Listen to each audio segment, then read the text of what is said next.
All right. Hi, Dr. Judy. Thank you so much for being a guest on the Holistic Hub podcast today. I can't wait to chat with you all things pet health. Well, thank you for the invite. I'm really happy to be here.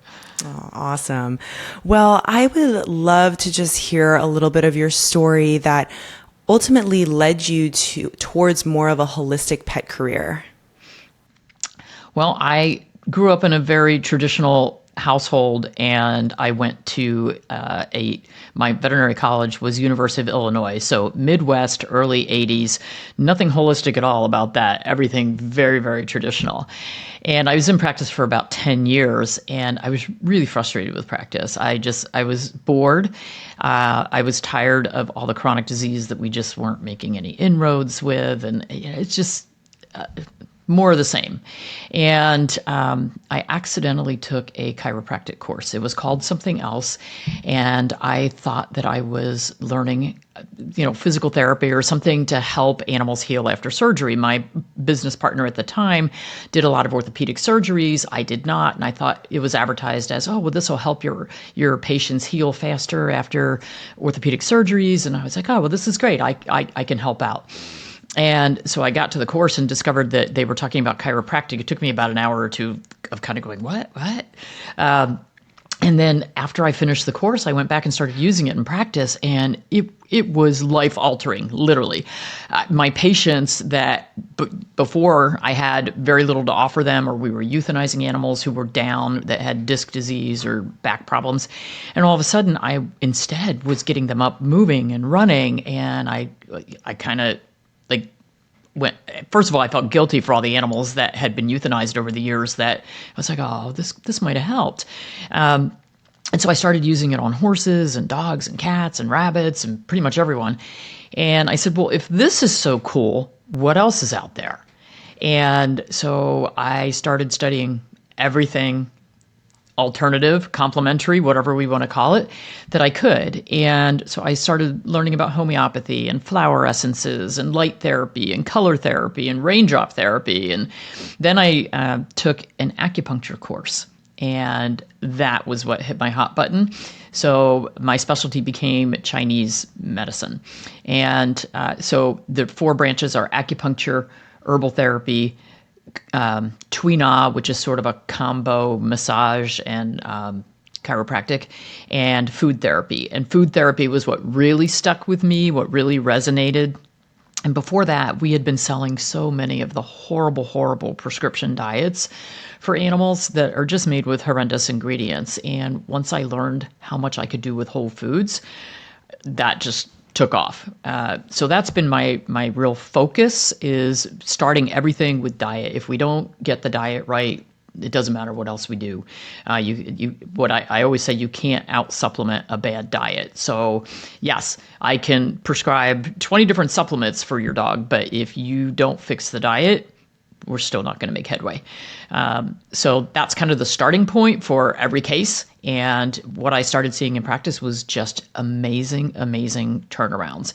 Dogs with cancer that were getting better, dogs with cancer that weren't clearing their cancer, but were living a great life for years. Dogs with kidney failure that in the past we would have said, oh, he's got a month to live. Now we're like, oh, no, you got another 5 years. So yeah, good to go. So it's just, it opened my eyes to the overuse of chemicals, the overuse of vaccinations, the poor quality food that we've been feeding for so many years. And it also opened my eyes to the fact that the longevity of our pets has decreased. We have specialists for everything. We have so many diagnostic tools available to us. And it could be said that we have more treatment tools, but the treatment tools are bad. And so when I look back at the mid-1970s, a golden retriever's average lifespan was 17. Now it's 10. We're doing everything wrong. So my goal is to change that and turn it back around. And so that's what we've been working very hard at for the past 30 years.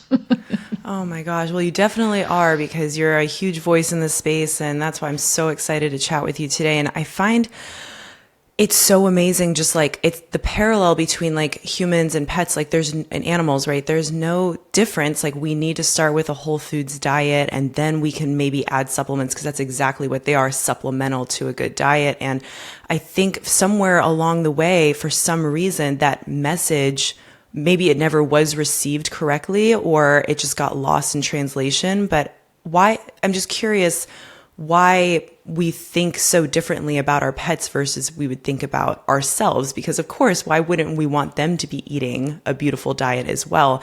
I'm guessing a lot of it has to do probably with what you mentioned, maybe the pet food industry and different industries out there that are trying to potentially just sell products for cheaper that are easier to sell for, costly prices to them, and who knows what else is out there. But I know we're going to be diving into a lot of that today, but it just blows my mind that we have forgotten like how important our pets' health can really be. Yeah, unfortunately, when it comes to the pet food industry, advertising has a ton to do with it. How much money do you have to put into advertising, which the ones that have the poor quality ingredients have a much higher profit margin and a lot more money, and they're bigger corporations. Whereas the food companies, which thankfully we have so many new companies that are using human grade ingredients and are getting away from all the synthetic vitamins and minerals, but they're small companies. They don't have a lot of advertising money.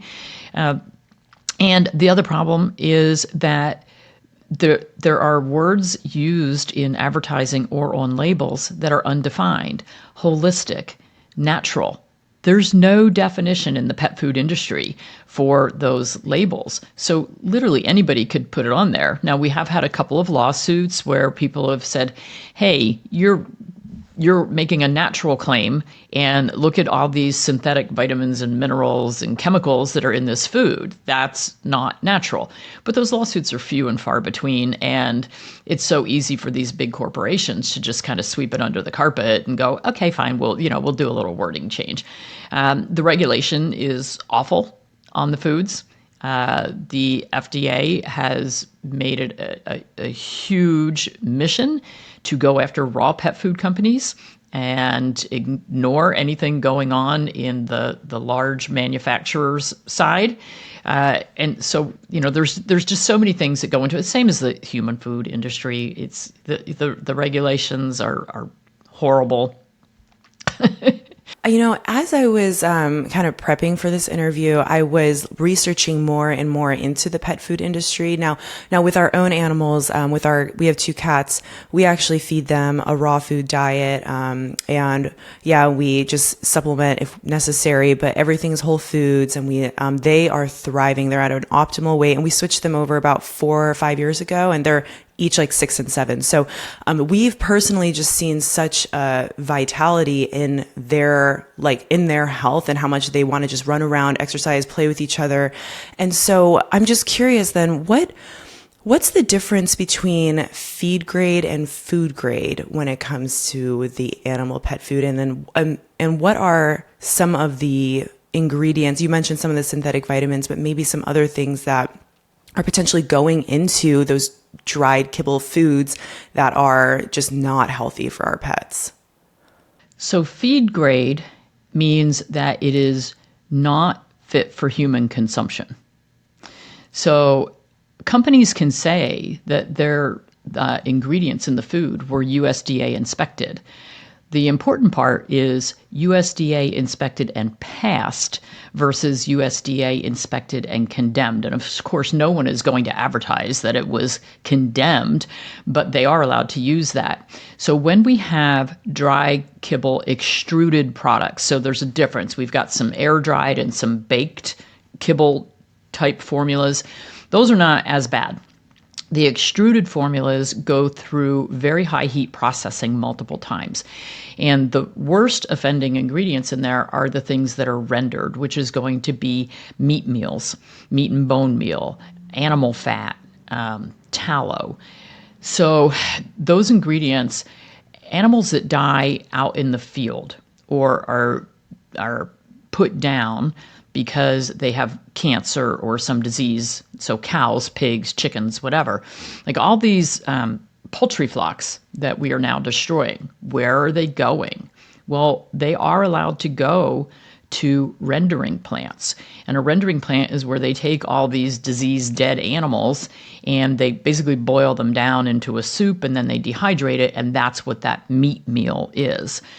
So the problem with that is that animals that have euthanasia solution, pentobarbital, in them end up in that vat very commonly. So we've had many instances where euthanasia solution is found in pet food. There's only been one lawsuit and there's only been a couple of recalls, but the head of the largest rendering company in the U.S. spoke at one of the AAFCO, it's the American Association of Feed Control Officials, meetings. He gave the keynote and he said it's virtually impossible to have rendered meals that don't have any euthanasia solution in them. So an animal that's been euthanized with euthanasia solution is supposed to be pulled and not allowed to go into that rendering situation. And so FDA has chosen to look at it and say, well, we have a limit, like on everything else. It has to be over 50 parts per million or whatever their limit is. And so we feel that the limit of, what we're finding in there is low enough most of the time that it doesn't make a difference.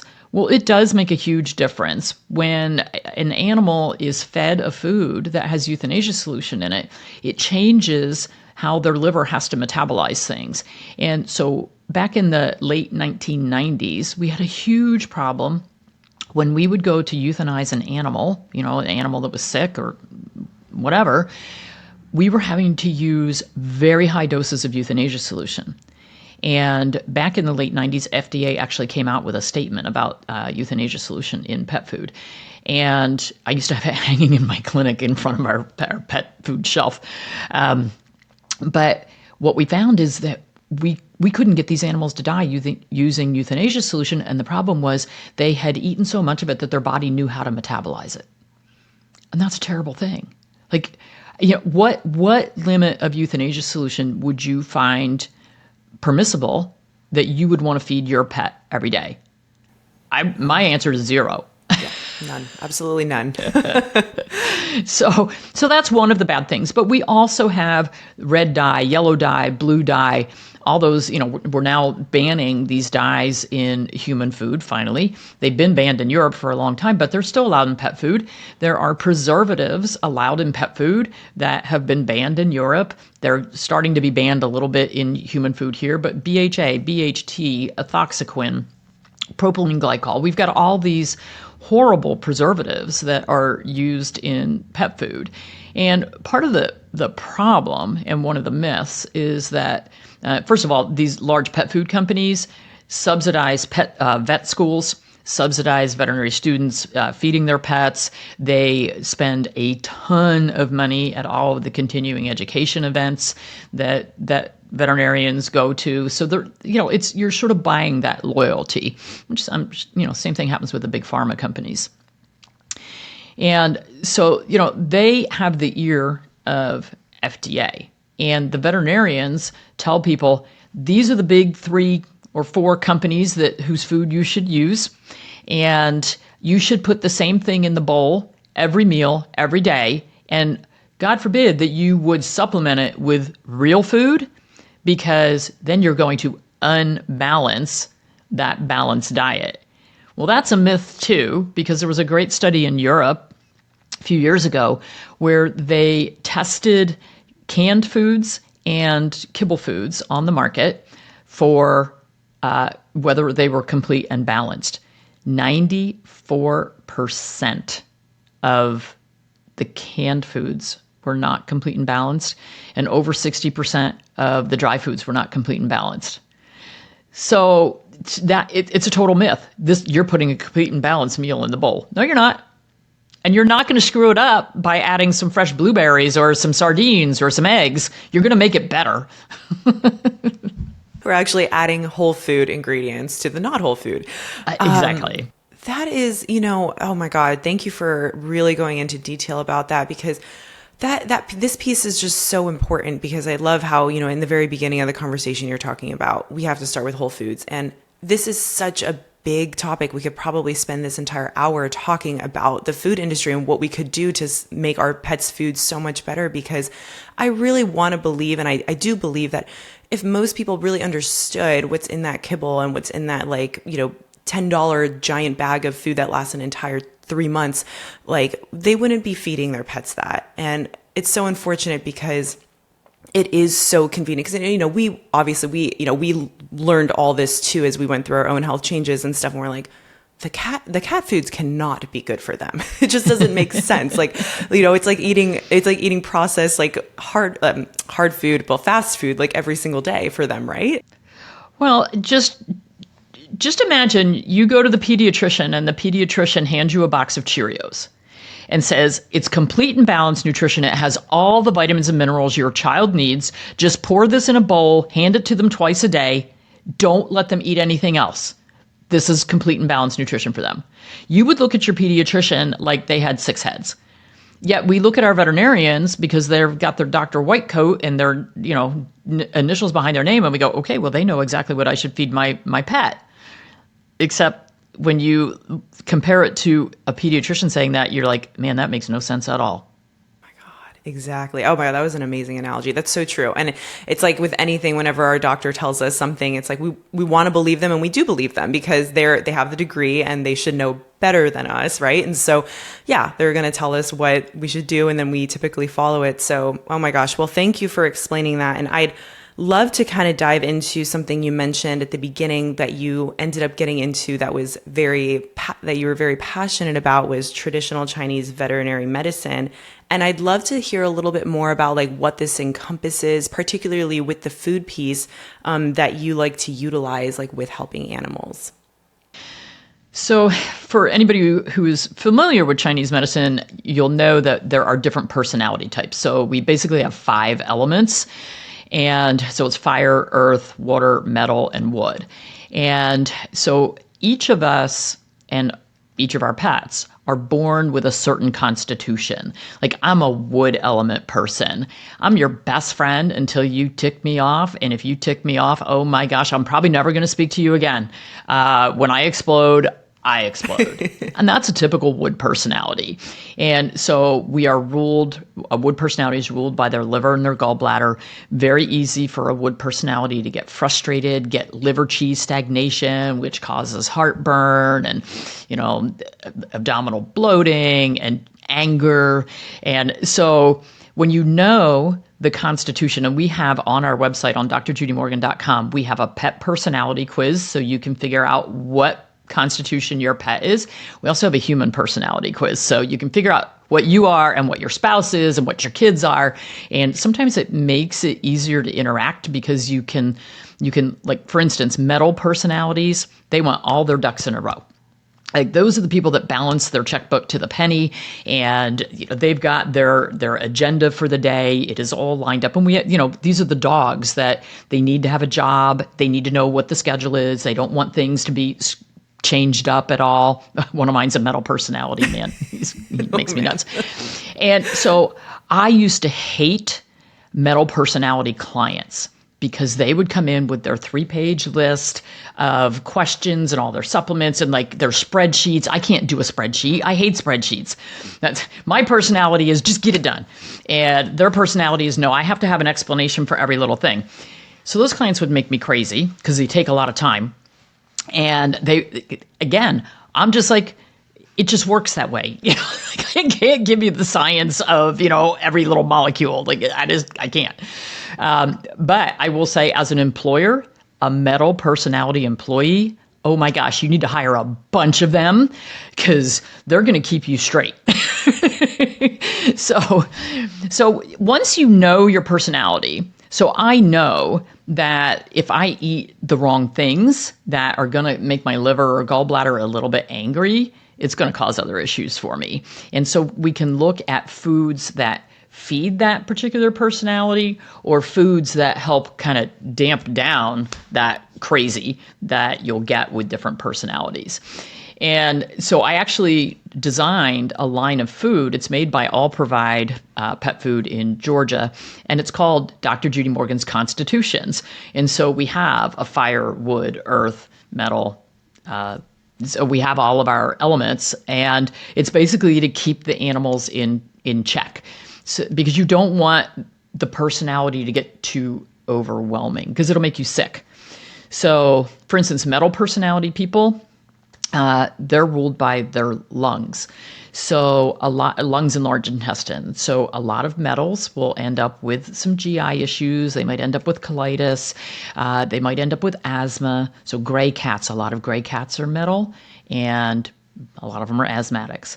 So when you have all those puzzle pieces that you can put together, then you can say, well, what food do I need to feed to help this situation, either build it up if I've got a weakness or tamp it down if I've got something that's really in excess.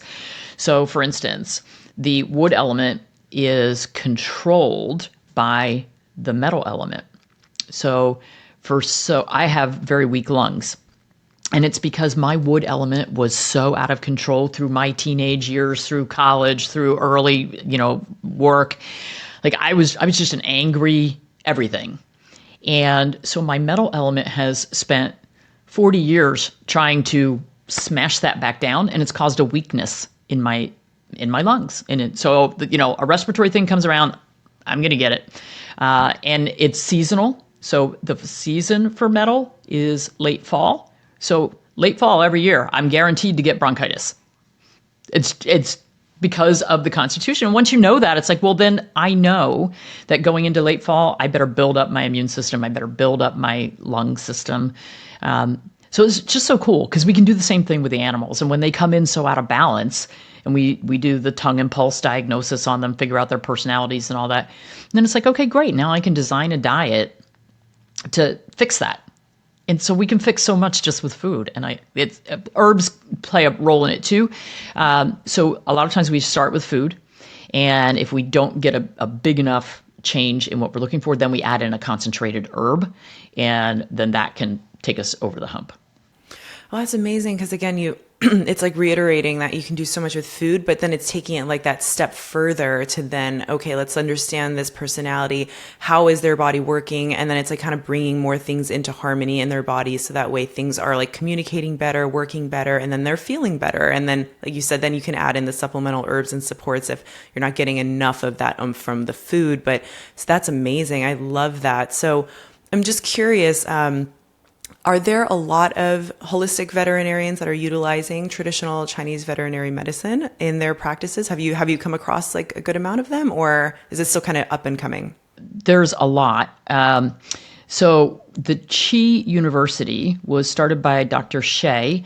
He's from China. And he came over here and started the Chi University, which is traditional Chinese veterinary medicine. It's in Florida. And so he opened up in the very late 90s, early 2000s.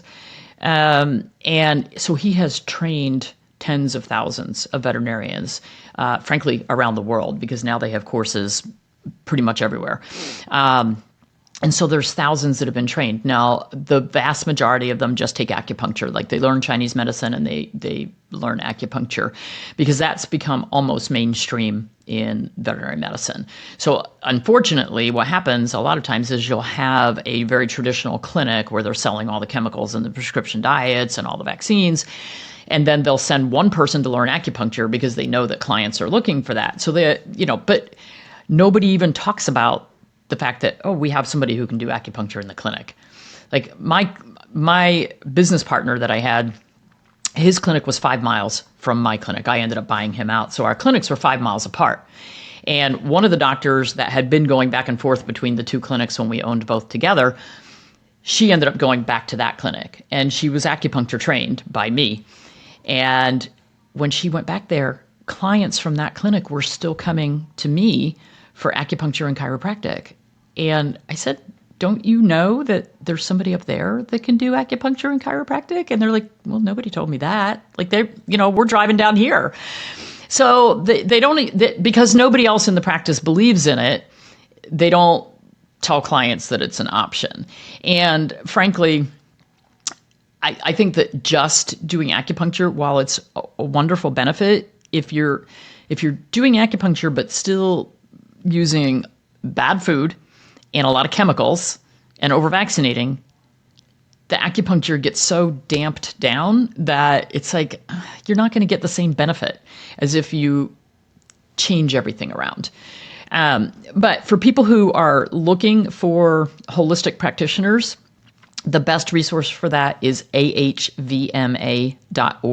It's the American Holistic Veterinary Medical Association, and they have a vet finder on there. So you put in your state, and it'll bring up all the members. So anybody can be a member, but it'll bring up all the members, and it'll say under there what they do. That's alternative. So whether they do food therapy, flower essences, acupuncture, American herbs, Ayurvedic, Chinese herbs, whatever they're doing, it'll have that listed in there.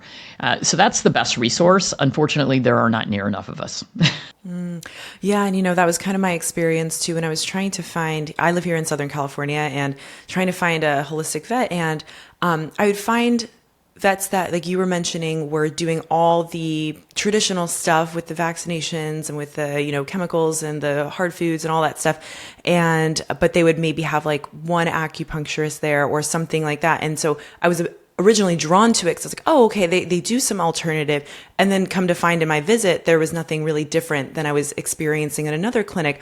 And I went through a few different vets, and they're all wonderful people, just kind of, but still kind of like, checking out each vet. And I was like, oh man, I'm really not finding what I'm looking for. And then I finally, utilizing the resource you mentioned, finally found, somebody, and we started seeing them a year ago for traditional Chinese veterinary medicine, and wow, it is incredible. So, and it was just so fun too, like just for the listeners, like learning about your pet's personality even more is like, it's just so much fun. And then you can see how things kind of really come together when you start to utilize those supports and everything. So thank you for mentioning that. And something that you've been kind of touching on a little bit that I'm excited to dive into more is just talking about the toxins and chemicals that could be affecting our pets. So can pets be susceptible to environmental chemicals in the home, and we might not even realize it? Oh, absolutely. I did a great presentation a couple of years ago on a Change the Air Summit. And so he was basically talking about mold detox in homes. And I'm like, okay, so you want a veterinarian? I haven't spoken about this before. And when I did a deep dive into it, it was like, midnight comes around and I'm still like getting all these articles and all this information. My husband's like, what are you doing? Like, you're not ever this excited about, what you're researching. And I'm like, you won't believe what I'm finding. So there are amazing studies, testing for all the environmental toxins that are in our homes, like the flame retardants that are on furniture and rugs, and VOCs, the volatile organic compounds that we're breathing in all the time from, poor quality candles and, poor quality essential oils, like all this fragrance sprays and cleaners and things that we use in our homes. And it blew me away. So cats actually have the highest levels of all these toxins in their bloodstream and in their urine. And that's because cats, they lay on the furniture, they roll around on the floors, and they lick themselves all the time. So they're ingesting tons of this stuff. And then dogs were next because they're laying on the floors. And like if you have smokers in the house, smoke's heavy. It falls to the floor. So your animals are actually, their secondhand smoke and thirdhand smoke is much worse because of where they live in the house. Birds are extremely susceptible to VOCs and things like if you burn something in the kitchen, you have Teflon pans, that'll kill a bird. So the old canary in the coal mine, you want to find out how toxic your house is, get a parakeet and put it in your kitchen. You don't want to do that, actually, because it will kill the bird. So you don't want your birds living in your kitchen or near where cooking is going on. And like, I don't have any candles or fragranced anything in my house. If I want something to smell good, I'm going to throw some cinnamon and cloves in a pan and boil it on the stove and, get my house to smell like, apple cider. Use something natural, use a natural herb or something for good smells. There are good essential oils on the market, but I recommend only using essential oils that are tested and made specifically for pets. If you have pets in your house, particularly cats, we have tons of cats. They are lacking some of the enzymes in their liver to metabolize a lot of the chemicals, and that's why they are more susceptible to dying from these things than dogs are. And so we get a lot of people who want to have diffusers or burn incense, particularly in their bedroom, and then they have the cat in there, and then their cat dies of liver failure, and they're kind of like, what happened there? Well, cats are really, really susceptible to these things. So it's, we talk about our children not wanting them to be exposed to a lot of chemicals. Like my daughter moved, she doesn't have any living room furniture. And I said, honey, you can get a sofa really cheap at certain places. And she goes, yeah, and they're loaded with all kinds of chemicals. I want a natural sofa with no chemicals and it's going to cost me like $4,000. I'll just wait. And I'm like, okay. So I offered to buy her a sofa, but I'm not buying her the $4,000 sofa. So, yeah, they get pricey.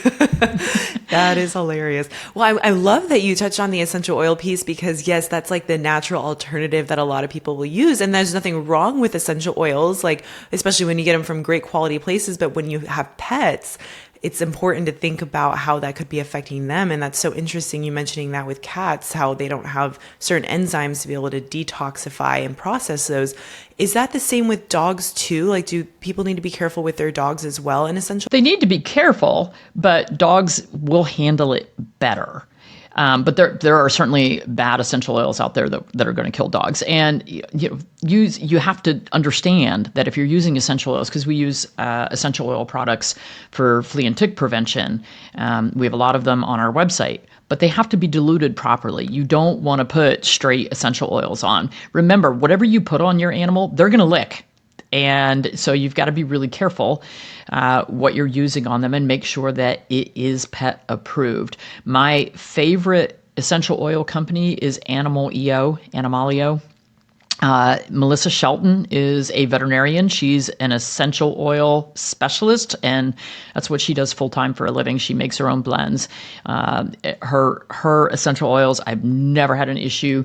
They're so safe. And, she does a lot of lectures where she talks about using essential oils on cats. And she said, they're very, very safe. And there's no problem with using them if they are that high quality. If you're going to use low quality oils, and unfortunately there are some companies out there that are very well thought of that make a pet line, but they haven't been as extensively vetted. So we do have to be careful. Yeah, no, and I think the essential oil that we use with our cats is from Animalio, and it has a little coconut oil in it. So what we do is we put it on the back of on their little back so that they can lick it, and it helps to clean their teeth. And that's something I'd actually love to dive in, kind of take a little turn to. And I want to kind of come back to like some air quality things in the home. But since we're kind of talking about the essential oil piece, when it comes to cats and dogs and pets with their teeth getting cleaned, so this is something that I'm interested in. Now, how often, should people be cleaning their pets' teeth at home, like daily, every other day, weekly, or should they just be doing some supports because I know there's products out there you can add to food. We haven't done this, but that you can add to foods that's supposedly supposed to help clean their teeth, or should we just be relying on that yearly dental cleaning where they have to undergo anesthesia? What's kind of the process or what you may recommend for pet parents? Ideally, you're brushing, that's the gold standard, brushing their teeth, really twice a day. And so this is where I get into issues with pet owners who are like, well, I brush his teeth every day. Well, how come he still needs a dental? And, and I'm using the food additives and I'm using the sprays and I'm doing this and I'm doing that. How come he still needs to go get a dental cleaning? Well, if you compare it to us, we brush and floss if we're doing the right thing. We're brushing and flossing twice a day, every day, and we still go get a dental cleaning every 6 months. And they still find a lot of plaque there. So it would stand to reason that even if you're brushing, because we're not flossing, even if you're brushing, they're still going to need some sort of dental care. But the better job you do at home, so what I tell people is layer on a bunch of different things. So if you can brush. A lot of animals will not let you. If they will let you, cats are a little trickier than dogs. If they will let you put the drops or the sprays in, add that on too. So doing we make a dental drop and a dental spray product. So doing that right before bed so that it's staying in their mouth overnight and, kind of working on the teeth, that's great. And then there's a lot of what I call feed throughs. So they're powders that a lot of them have different forms of seaweed in them because it's very helpful for breaking that down. So dental powders that you can add to the food. And there's actually a dental probiotic called Teef, T-E-E-F. They make a human one, and they make one for pets. So, with my guys, they're getting multiple layers of things, but this is going to take us back to Chinese medicine. I have one dog who's 3 years old, and he has a Jing deficiency, which means that he was not put together right at birth. He was the runt of the litter. He has hydrocephalus, which is water on the brain. And the Jing deficiency is the kidney, the life essence. Jing is your life essence, and it's stored in the kidneys. The kidneys rule the bones, the brain and spinal cord, and the teeth. So this poor little guy, his brain didn't form right. He's got hydrocephalus. He also has CM and SM, which are two other neurologic diseases, or at least I think he does based on his symptoms. I haven't had an MRI. And some of his joints bend the wrong way. And he has really poor quality enamel on his teeth. So he's 3 years old. He's already had 3 anesthetic dental cleanings. He has to go every year, and he's already lost 3 teeth. His sibling, different breed, same age, also has a Jing deficiency. He just had his first dental at 3 because I haven't had him that long. He lost 26 teeth as a 3-year-old. So, if you've got a pet, and the smaller breeds of dogs are going to be more prone to dental issues, and I would say the oriental breeds of cats are more prone to dental issues. So if you've got one of these animals that is going to be more prone to problems, yes, do everything you can at home, but it's not going to negate that anesthetic cleaning. Now, larger breed dogs tend to have better enamel, better teeth, stronger teeth, and so they may go a lot longer before they ever need a dental cleaning. And for those who feed raw meaty bones, that's what our cats and dogs that's what their dentition is made for. It's made for ripping and chewing and tearing and grinding. That's what their teeth are made for. And so if we let them do that, their teeth stay in much better shape. Not everybody can do that, and some dogs are real idiots about eating their raw meaty bones and get themselves in trouble. So we actually have a course to teach you how to teach your dog to eat raw meaty bones if they've never done it.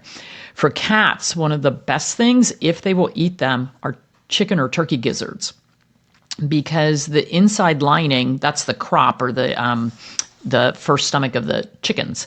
And so chickens they don't have teeth. They grab pieces of grain and swallow it whole, and then it's ground down in the crop.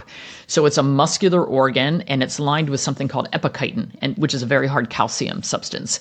So it basically works like a wheat mill grinder would to break down the grain. But that hard surface on there will actually help break tartar off the teeth and gums. So, and gizzards are easy to find in the grocery stores because a lot of people eat them. And so if your cats or small dogs will eat them, it's kind of nature's toothbrush. But they have to actually chew them. They can't just swallow it whole. Oh my gosh. Yeah. Yeah. I love that you added that in there. Yeah, that's actually really amazing. Thank you for that information, because because again, too, yes, with our cats, we tried to brush their teeth and it went horribly. It was like giving us so much stress every day. My husband, after like day 3, was like, I can't live with this. Like, no. And so we were finding the alternatives, like the sprays and the essential oils. And then we were curious about what you were talking about with the powders. So that's really interesting. We'll definitely look into teeth, and then the gizzards. That's amazing information. Thank you. I know a lot of people will find that so helpful. And another question I had regarding the dental cleanings was, so undergoing the anesthesia, is there any particular, do you recommend doing like liver support or any type of support prior and after undergoing, just because they're so small and like with their little bodies, like it might be a little, with anybody too, undergoing anesthetics, but just curious if you recommend that for dogs and cats. Yeah, we actually have a whole detox protocol that you can start like a week before, and then it goes for 1 to 2 weeks after. And so it varies a little bit if they had a lot of extractions, if there was a lot of bleeding. whether they're a young animal that's kind of young and healthy, or whether they're an older animal who already has some other things going on. So we have downloads, and I think it's also in our dental blog, because it's like 6 or 7 things that we list on there. You don't have to do all of them, but, at least pick a couple of them and say, okay, yeah, we've got to get this anesthesia out of the body. And the healthier your animal is going in for that anesthetic procedure, the better the outcome's going to be for them. So one thing that we absolutely recommend, I don't care how old they are, I don't care if they're a 1-year-old animal going in for anesthesia, always, always, always have blood work done beforehand, so that you know what their liver function, what their kidney function is, because anesthetic protocols can be tailored based on, what we see on that lab work. And you'd be amazed how many times we would do lab work on what appeared to be a healthy young animal and find out that, oh my gosh, they have a liver shunt. Their liver doesn't work. Or they have polycystic kidney disease. They were born with cystic kidneys and their kidney function is horrible. And you wouldn't know that because a lot of them are running around acting normal. You wouldn't know that unless you did lab work on them. So really, really critical, get that lab work. If you have an older animal, have a chest x-ray and an EKG done ahead of time.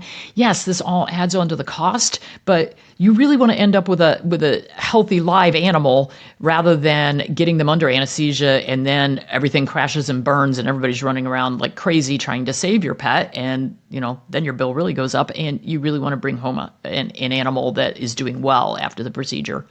So really, really critical, and all that is in our dental blog about preparing them for it and making sure they're as healthy as possible, and also asking about what kind of monitoring equipment are you going to be using on my animal while they're under anesthesia? Who is monitoring that anesthesia? Is it your receptionist who's going to come to the back and stand there and watch them breathe? Or do you have a trained technician or another doctor or an anesthesiologist? Who's doing this? Really, really important to ask. And they absolutely need to have x-rays of their mouth while they're under. It is amazing. And this is why non-anesthetic dental cleanings, I think, are really a farce. It's cosmetic. You're getting everything above the gum line. You can't see what's going on below. And it is amazing how many broken and cracked teeth or root resorption. 75% of dental disease is below the gum line. And without that x-ray, you can't know. And that's why my little guy ended up with so many teeth being removed, because when they took his x-rays, they're like, oh my gosh, he's got cracked teeth. He's got reabsorbing roots. He had a million problems that never would have known. Wow. No, that's amazing. So then when they're undergoing the procedure, once they receive the anesthetic, then are they doing the x-ray first, and then that's how they can determine, let's see what's going on, and then they go from there? So a lot of times, if there's a ton of tartar and plaque on there, they'll get the worst of it off first. If there's any really loose teeth that are just rocking and rolling, they may just pluck those out first. And so generally the x-rays are done kind of in the middle there. And then they'll take x-rays again at the end, especially if there were extractions, to make sure that they didn't leave a piece of a root, that everything looks clean and done. Because without that, a lot of times the roots get left behind, and that's very painful. So it's pretty critical.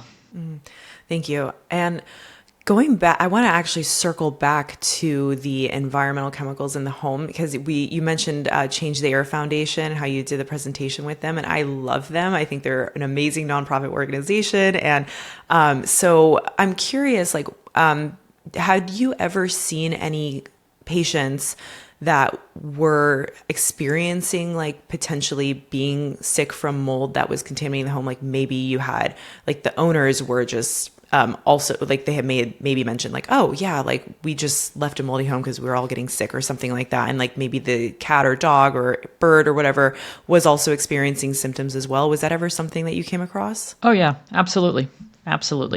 And so it can affect all different organ systems for them. So a lot of it's going to be respiratory, chronic sinus infections, rhinitis, runny eyes, sneezing, coughing. So that's a lot of it. But we also, our animals are their livers are very, very sensitive to mold toxicity. So almost always we're going to see elevated liver enzymes. We've got to, detox and treat that liver inflammation that's going on. But we can also see neurologic symptoms. We can have seizures. We can have tremors. We can, death. And we also can get hemorrhage in the bleeding in the lungs from damage to the blood vessels. So it can present a lot of different ways. And if an owner knows that they have mold in their home, it makes it a lot easier sometimes to connect the dots. And then we have mold detox protocols, that's also available as a free download on our website. That's what I was going to ask next was regarding if there were detox protocols that were probably tailored towards cats and dogs and things like that.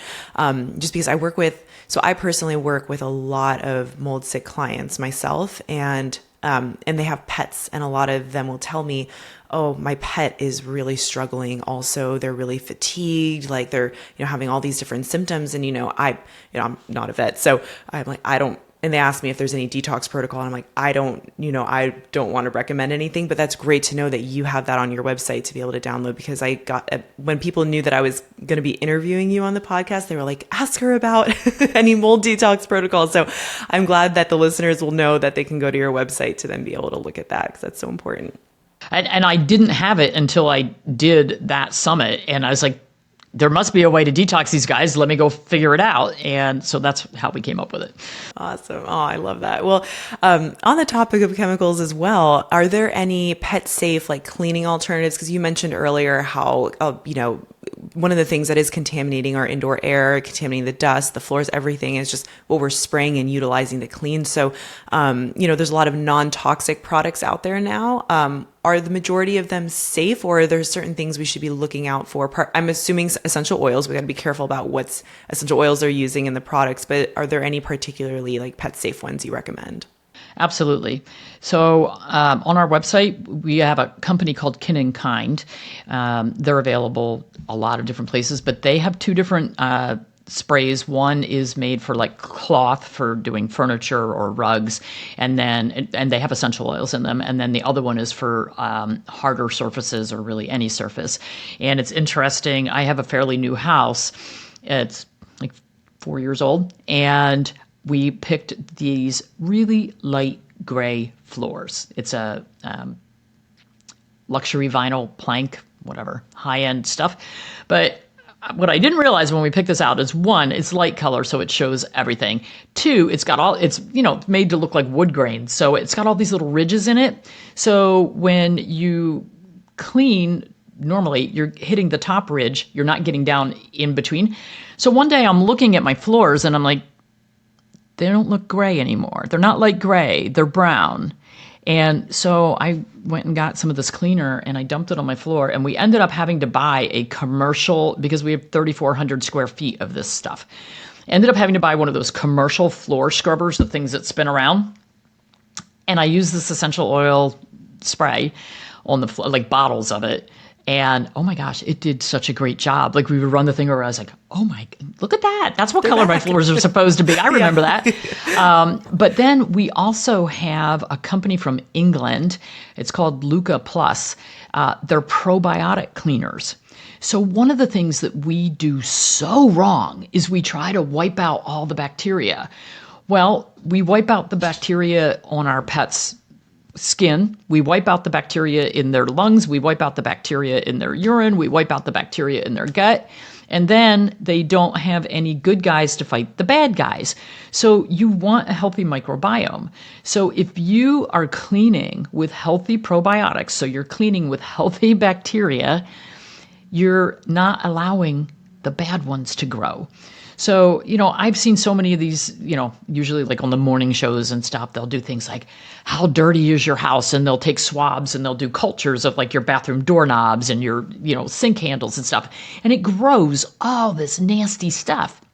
Well, that nasty stuff wouldn't be able to take over if you'd stop using bleach on everything. So, and this really happened during COVID when everybody was like crazy, like, oh my God, every surface has to be disinfected. Well, you know what? Studies show that children who grow up on farms and are outside eating dirt and manure have the healthiest like my kids have the healthiest immune systems because that's what they grew up doing. Versus the kids who live inside, everything's white, pristine, and the moms are bleaching everything in sight. And my God, a bacteria wouldn't dare step foot into this home. Those are the kids that have asthma and chronic disease problems. So we want that good bacteria. So I love these Luca products. We actually have an ear wash, a dental spray, home cleaners, you name it. They have made these probiotic products. And I think that is so much better, such a better way to go, because we're basically allowing the body to take care of itself and allowing the environment to come to homeostasis. That is so cool. A probiotic cleaner. I've never heard of that. And that is amazing. And yet I always say live dirty, eat clean, because we need to be getting in the dirt. We need to be getting in the soil. We need to be exposing ourselves to things because that's so important for our microbiome everywhere. And so I'm going to steal that. Oh, yay. Oh, good. You should. I feel it's so easy. Live dirty, eat clean. And, that's just like, that should be life's mantra for everybody. But thank you for touching on that. What a cool product line. I'm excited to personally look into that. One of my last questions for you then regarding like just indoor environment and air quality is, so we kind of touch on products that we don't want to be using, products that we can be using, things like that, mold. In terms of purifying the air, what are some other maybe recommendations that you've made or come across like to help with air quality, maybe from pet safe plants to actual air purifiers? Are there any things that you have recommended for your own patients or that you even do personally in your home? I'm a huge fan of pet safe plants. Like I didn't have plants in my house for quite a while. I love to garden. I have a greenhouse. I love playing outside, but I didn't have them in the house because they just make a mess, and I have enough animals to make a mess.